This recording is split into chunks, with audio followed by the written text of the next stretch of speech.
This door is a perfect means of escape in an emergency.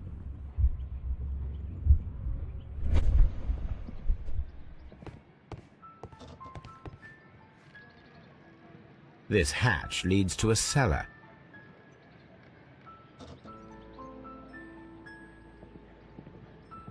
This should be useful.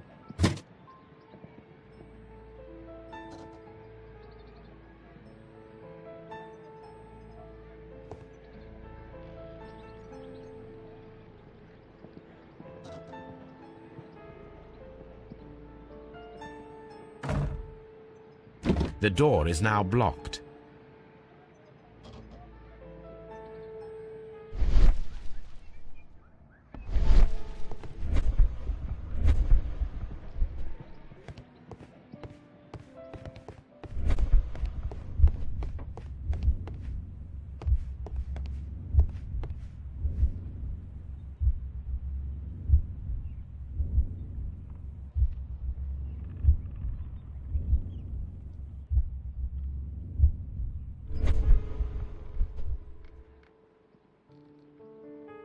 I wonder what this old chandelier is doing on the floor. It looks as though it was poorly attached. I suppose that the thieves already tried to open the lock with this formidable hammer, but they were unsuccessful.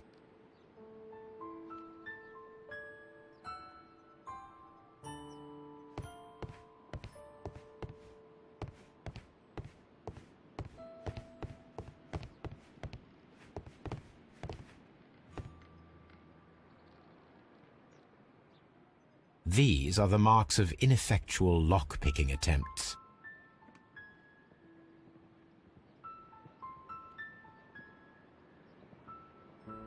Oh, that's a lovely old carpet. The door is now blocked.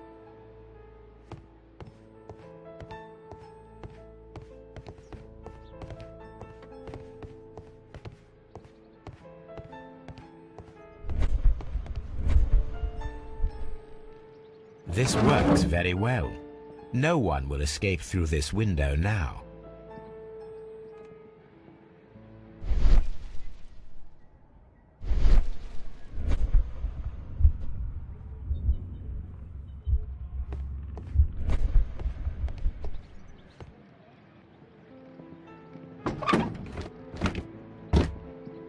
There is no ladder. If anyone falls here, he will need assistance to get out.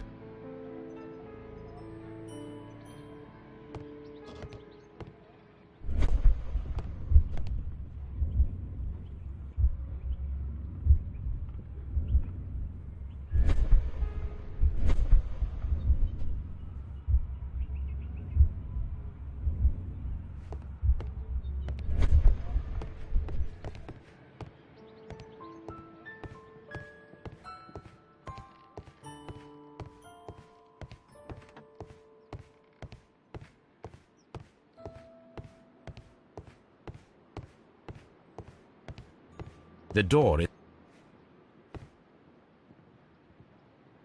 This should be...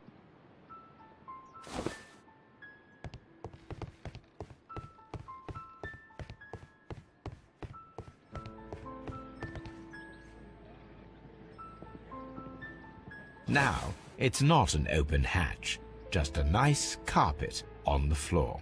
I should walk carefully here, else my plan will be ruined.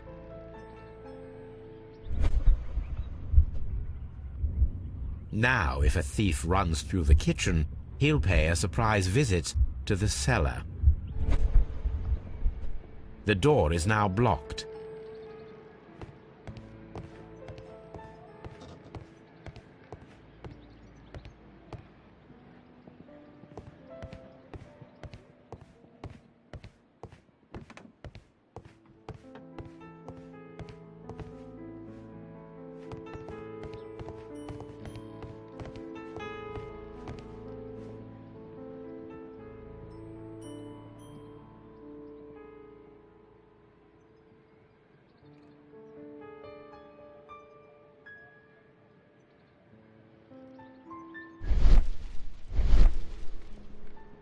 One step on these beads, and our thief will go flying.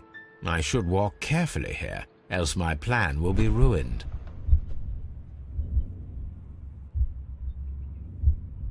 Any thief who finds his way upstairs will roll down very quickly.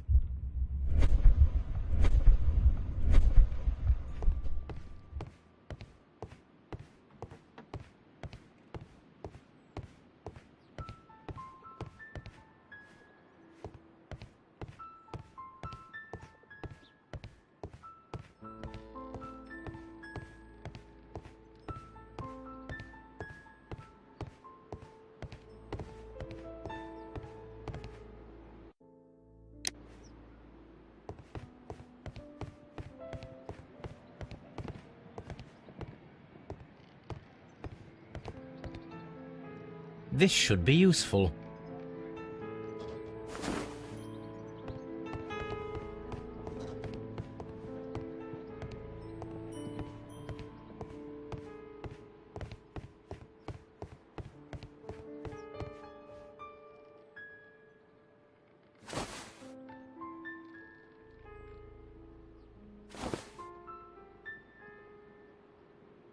Now, if anyone takes the hammer, the rope will uncoil and make the chandelier fall.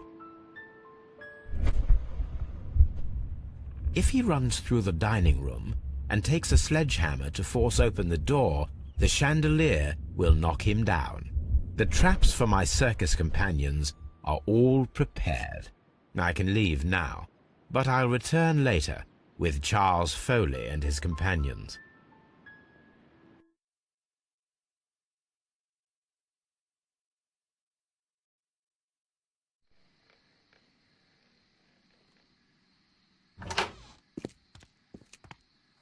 Police! Police!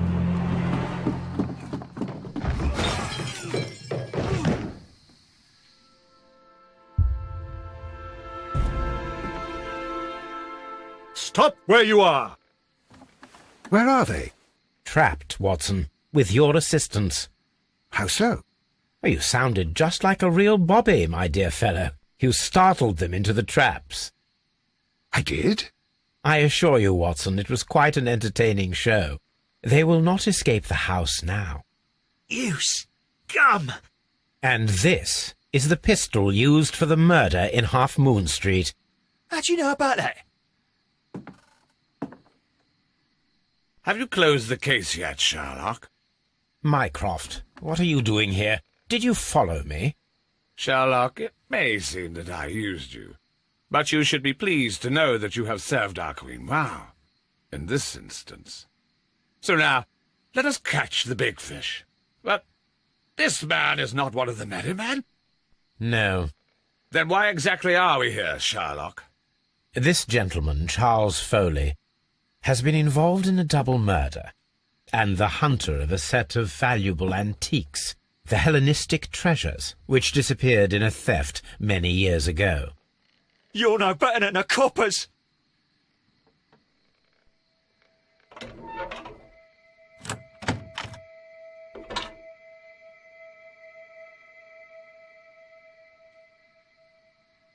Holmes, that is incredible. The Hellenistic treasures. Indeed. Nothing but trifles. Where are the merry men? I don't know why you are asking me, Mycroft. They are yours to find. I'll see you soon, dear brother.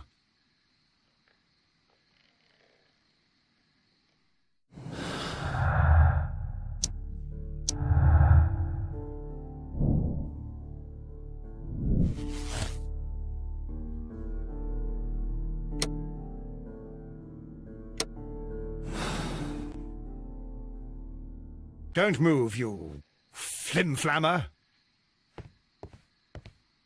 Holmes, I had no doubt that you would catch the thieves.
Holmes, I had no doubt that you would catch the thieves.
Charles Foley, you were a witness to a double murder. You were standing next to Vercotti when Butler fired at your accomplice. The jeweller missed him, but they proceeded to kill each other with simultaneous shots. Even if your intention was to retrieve the stolen treasure, you did not intend to kill. I shall inform Inspector Lestrade of that fact, so your sentence should be the lighter. You are a fine gentleman, with your fake pity. I do what I think is right. It is never due to pity. Farewell, Foley. I shall leave now, Watson. Gentlemen, please take our friends here into custody. Where are you going? I have unfinished business. I'll see you at Baker Street.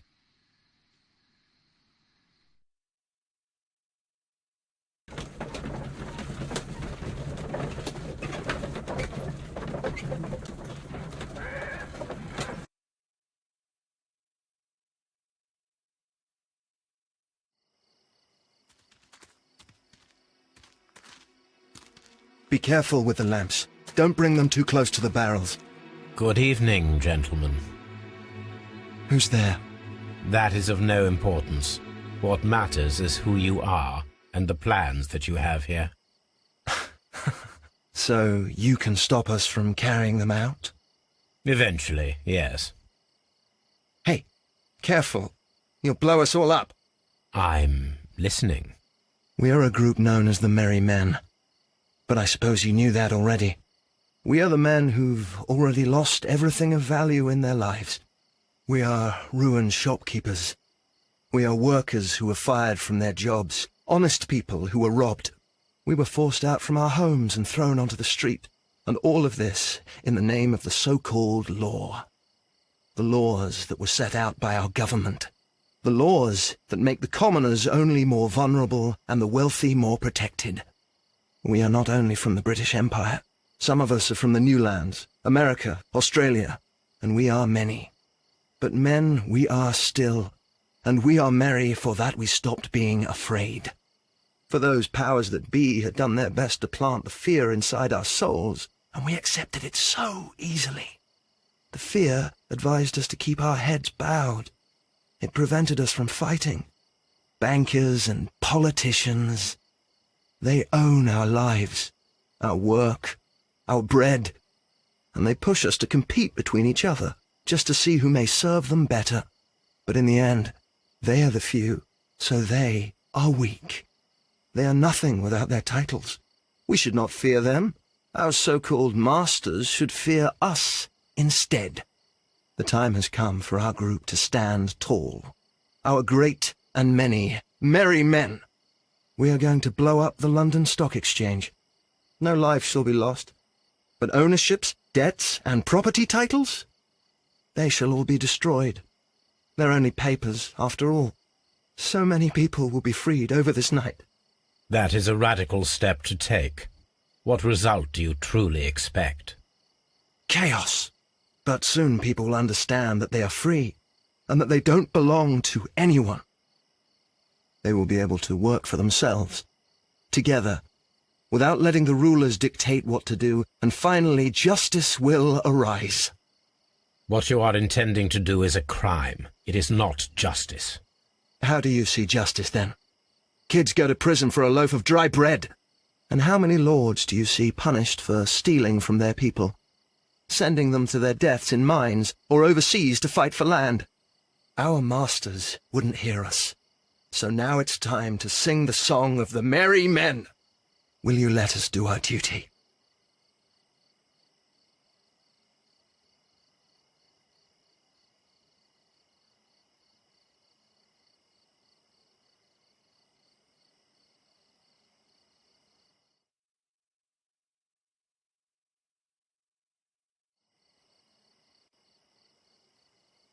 When the law serves only the few, it can no longer be trusted. Every man is equal, and he has a right to choose his own way. I shall not stop you.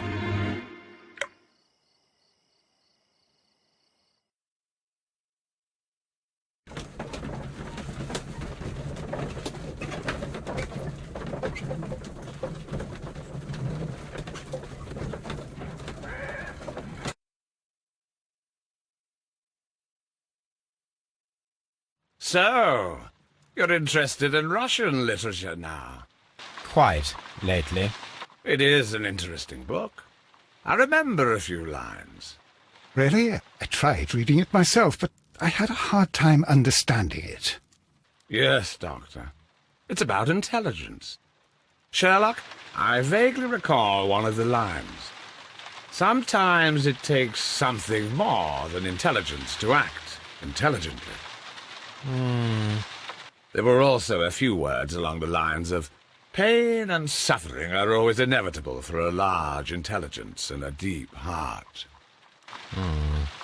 Tell me, Doctor, does my brother show any signs of pain or suffering? Not that I know of. Because you see, Doctor, behind all of his masquerade, my brother does possess a deep heart. So deep that he does not recall where he places his love. Well, I'm sure that... His love and his duty that, in the first place, should be directed towards the Empire. For without it, we would be nothing. A country filled with uncivilized men. I should leave now. Sherlock, Dr. Watson. Holmes, what just happened? What was that? The start of a new world. Anything in the post, Watson? Any clients worthy of our attention? Only a second reminder from Mrs. Hudson about our new neighbour. She urges you to remove your... Oh, I don't care about that. Holmes, the lady who will be moving in shortly has requested the use of our spare room to place all of her boxes. Wait, what? A lady?